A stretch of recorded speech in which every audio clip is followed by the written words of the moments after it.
Hey, this is Mrs. Weethy back for Unit 2, video lesson number 3 on the discovery of the nucleus. So in a quest to answer the questions from J.J. Thomson's plum pudding model, Ernest Rutherford worked with a group of scientists to see how alpha particles, these are positive particles, interacted with solid matter. So definition for alpha particle is positively charged particles released from the nucleus of a radioactive atom.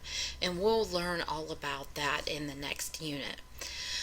So he performed what is famously known as the gold foil experiment. And if we look at our diagram up here at the upper right hand corner, this is pretty much what it looked like. You had a fluorescent screen, so the inside of it fluoresced whenever it hit. If it had little dings hit on it, you would see like these little flashes of light.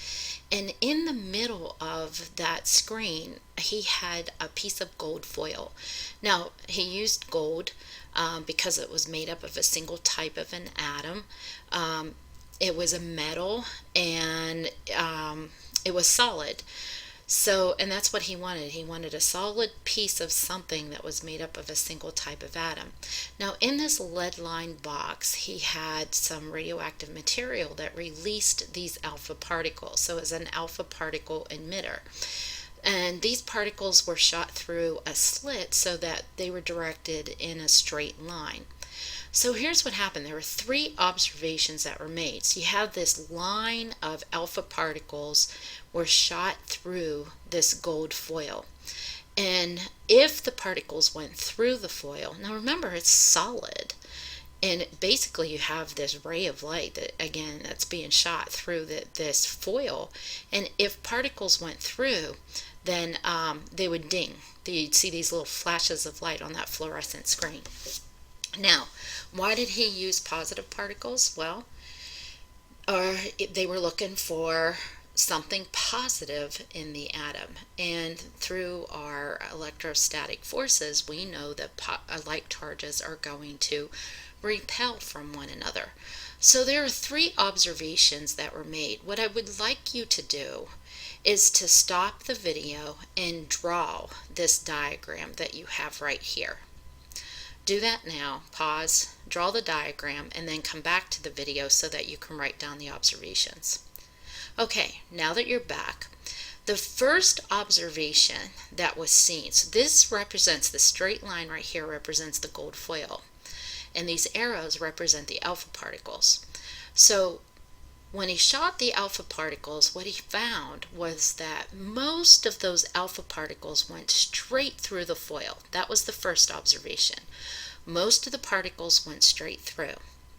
The second observation is that some of the particles went through, but they were deflected at an angle.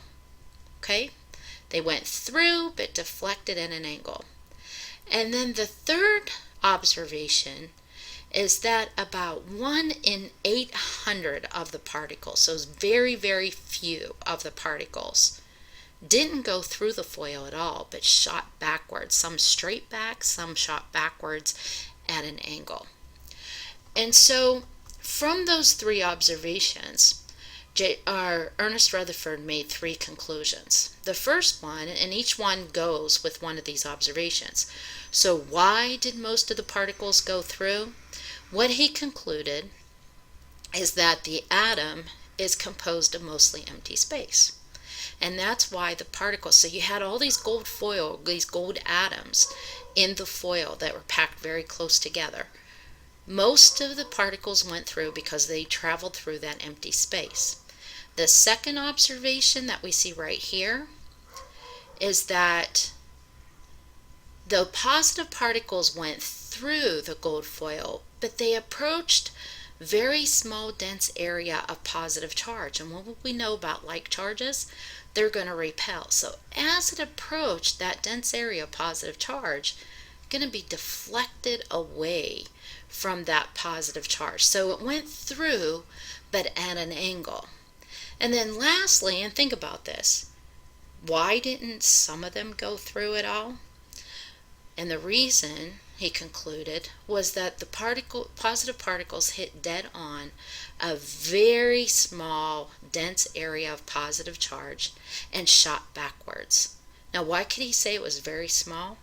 Because 1 in 800 did this.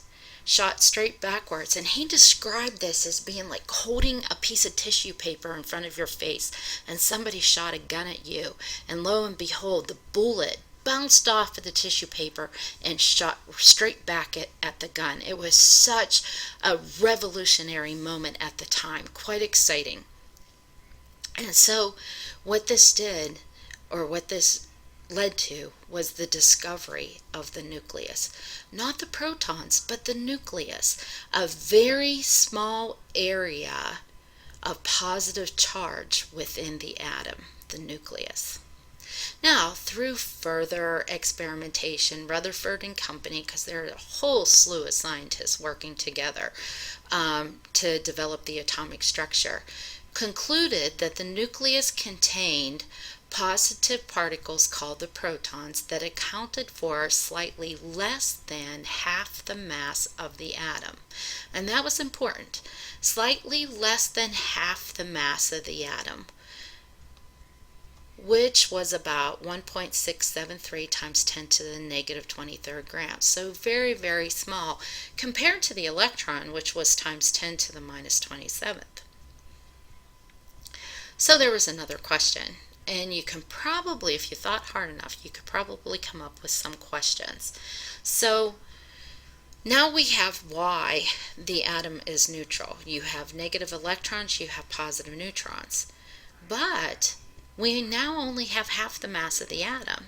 So the big question is, what makes up the other half of the mass of the atom? And also, what contributes to the chemical properties of the atom, because that still has not been addressed.